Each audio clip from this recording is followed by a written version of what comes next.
जब भगवान के वनवास होइल बा, भगवान अयोध्या छोड़ के अपन वन में जा रहल बानी, ओही बार के बात हो। अरे की कवना नगरिया से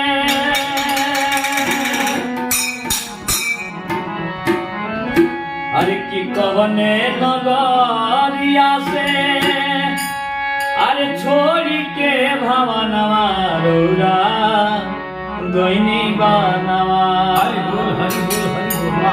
हरि की कवने नगरिया से छोड़ी के भवनवा रौरा गइनी बनवा।